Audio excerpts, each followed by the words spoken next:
हरिओम श्रीराम अंबज्ञ। मी अजित सिंह माने, भोसरी उपासना केंद्र।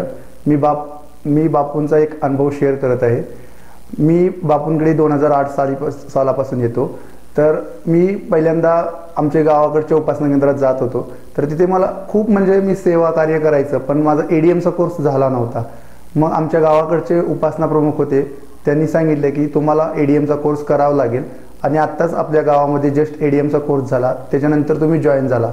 कसं असतं की सेवा कार्य करत असताना एडीएमचा कोर्स करणं हा खूप गरजेचं असतं। एखादी आपत्ती घडली तर त्याच्यामध्ये कसं आपला जीव वाचून लोकांना वाचवायचं ते महत्त्वाचं असतं। त्यामुळे ते म्हणले तुम्हाला एडीएमचा कोर्स करणं खूप गरजेचं आहे। मग आमच्या बाजूच्या गावामध्ये एडीएमचा कोर्स चालू होता, तर मी त्या ठिकाणी गेलो।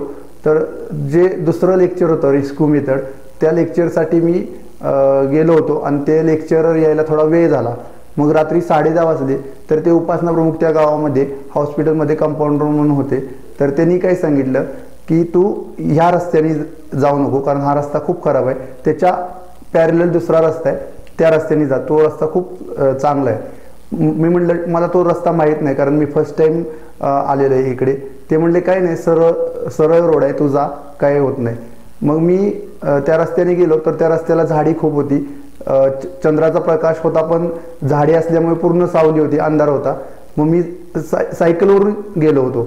सायकलवरून जात असताना मला एक पाठीमागून टू व्हीलर आली आणि टू व्हीलरनी एकदम स्पीड कमी केलं। मग मला खूप भीती वाटली की म्हटलं बापरे, हा माणूस आता आपल्याला मारतोय का काय करतोय, रात्रीचे एवढे रात्री 10:30-11 वाजले होते।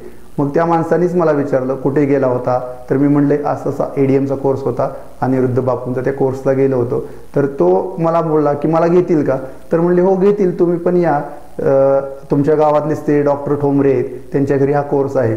तर तो ठीक आहे, तो म्हणला तुम्ही घाबरू नका, की तुम्ही पुढे सायकल चालवा, मी तुम्हाला लाईटचा प्रकाश दाखवतो, मग तुम्ही चला माझ्या पुढे हळूहळू।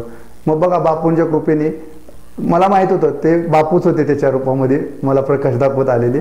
मग त्याचं घर आलं आणि तिथं झाडी पण संपली। मग मी नंतर माझ्या घरी व्यवस्थित पोचलो। हरिओम श्रीराम अंबज्ञ।